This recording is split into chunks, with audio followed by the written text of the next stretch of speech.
Hi, everybody. I'm Jennifer O'Neill. I'm the director of the online social work program at the University of New England. I have with me three of my faculty who are also practicing therapists. In fact, they've all had very busy days today. And I'm going to let them take a minute to introduce themselves, and then we're going to jump into talking about kind of some of the mental health and self-care aspects of COVID-19. So let's start with Susan. Oh, hi, I'm Susan Osofsky. I'm adjunct faculty on the Online School of Social Work and have been for about 5 years. And I'm also full-time therapist in private practice, clinical social worker in private practice. And one of my specialties is anxiety. So. Great. Brian.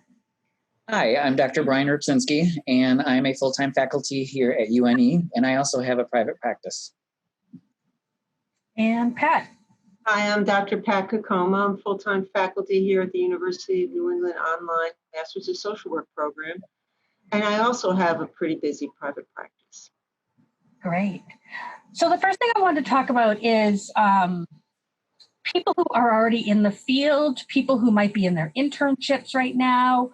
The question has been brought up, how can those people, or how can they take care of themselves while also working with their clients? Now, these could be case managers, they might be doing clinical work, they could be doing housing work, to all kinds of different things that people are doing. So how can they pay attention to their own needs and the needs of their clients at the same time?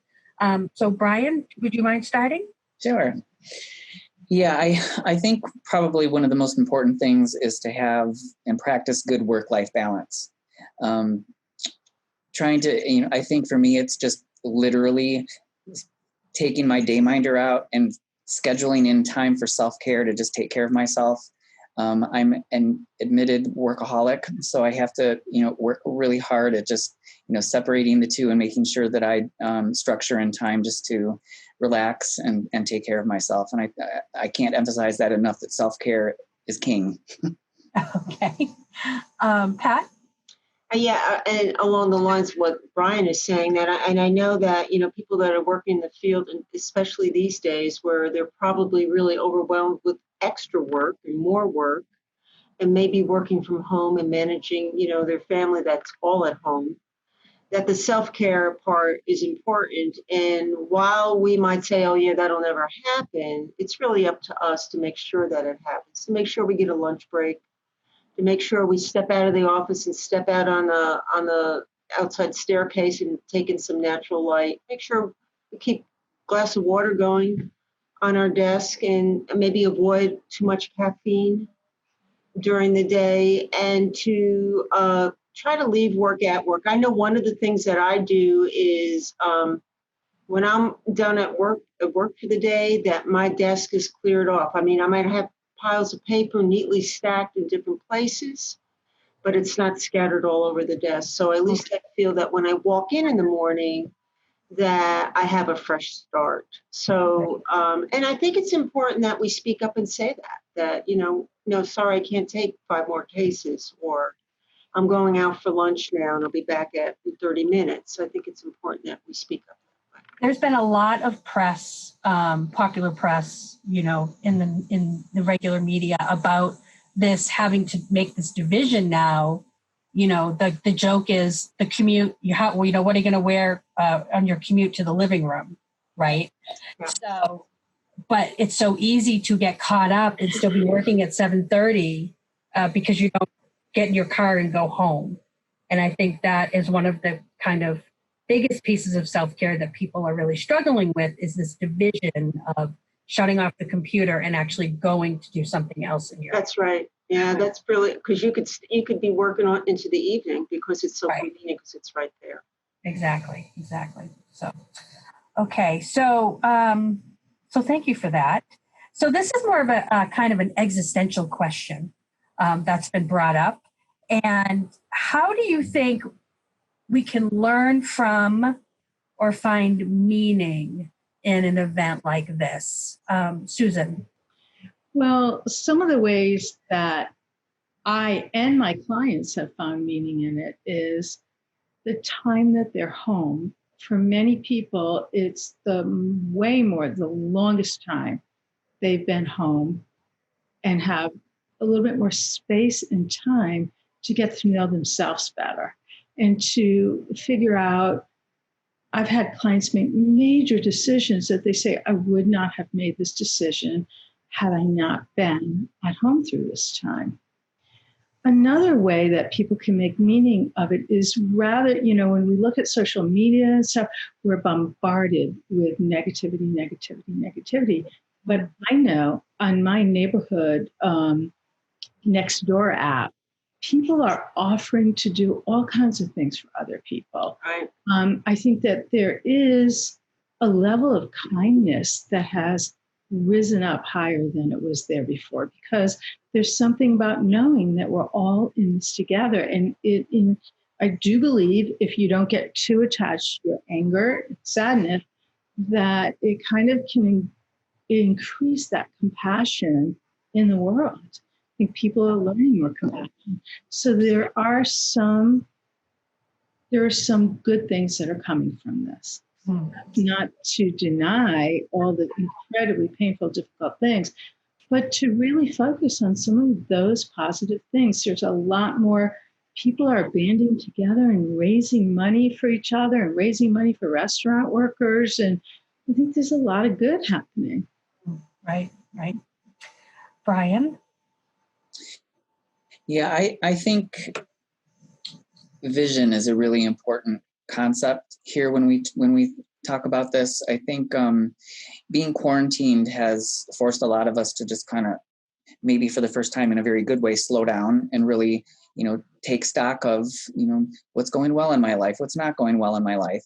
I mean, we've never been through something like this before. So it's important to know that we will at some point get on the other side of this.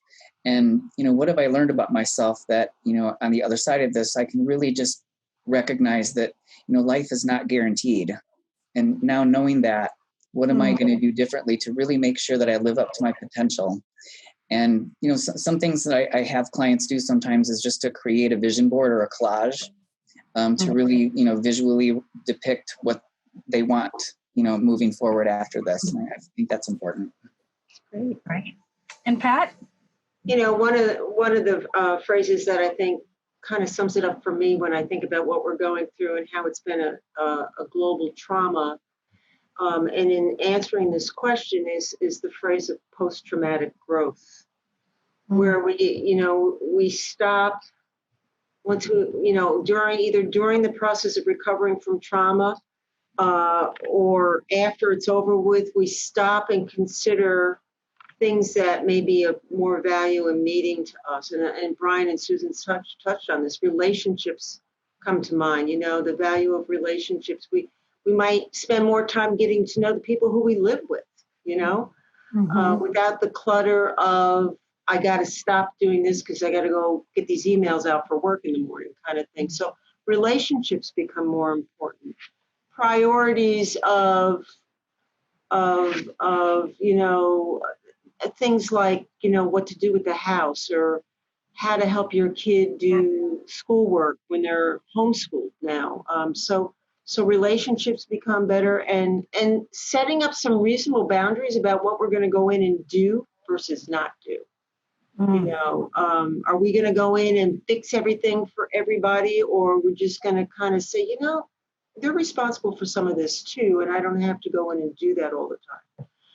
And so they might find that in setting some reasonable boundaries, that they get to know that this person does have the ability to do the things that they thought they couldn't do.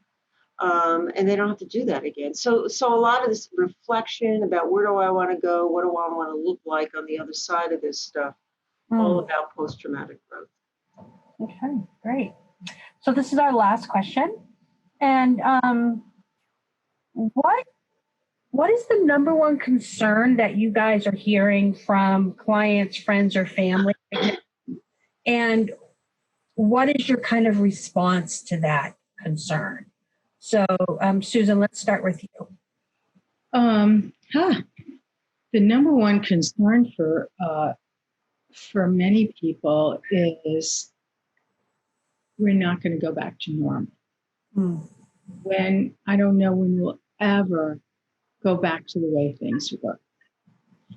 And my response to that is to learn more how to be in the present moment, how to appreciate what you do have and allow time to take care of it, because whatever we think about is never going to be what actually happens.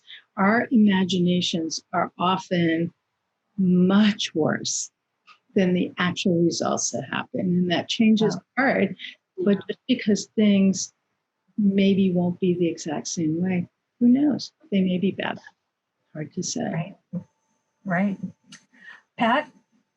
You know, one of the things that I have heard consistently from my clients, probably since March, and actually heard it today, was the inability to use their sense of touch with others, not being able to pick up and hug the grandkids or even go visit them, not being able to, when you see somebody usually people in this society often shake hands or give each other a hug, and that a lot of people are missing that.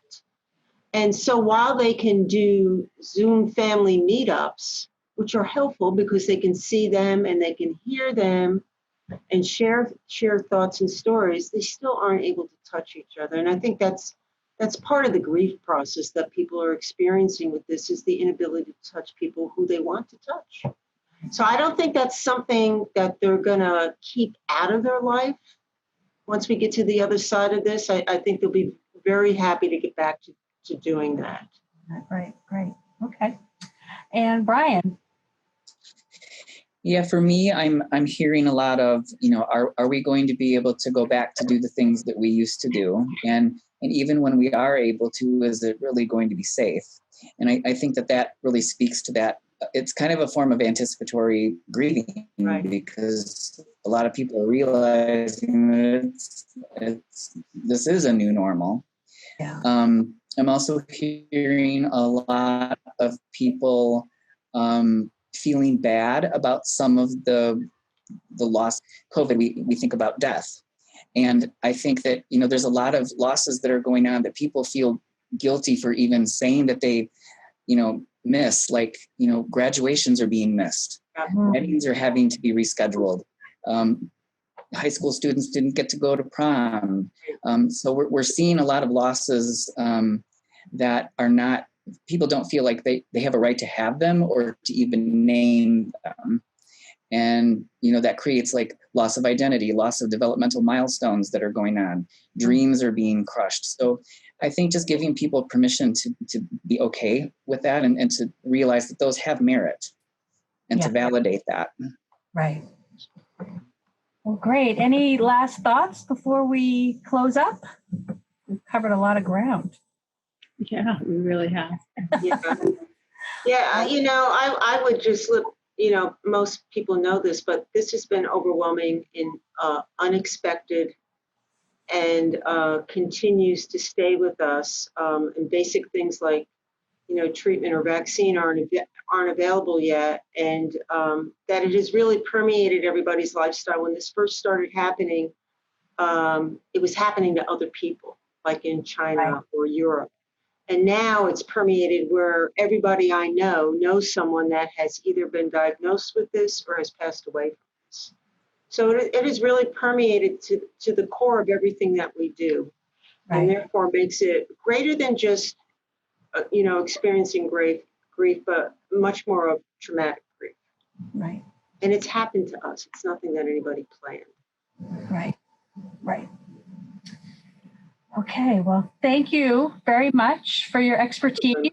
It's very appreciated. And thank you for watching. And we will be back with another video soon, hopefully.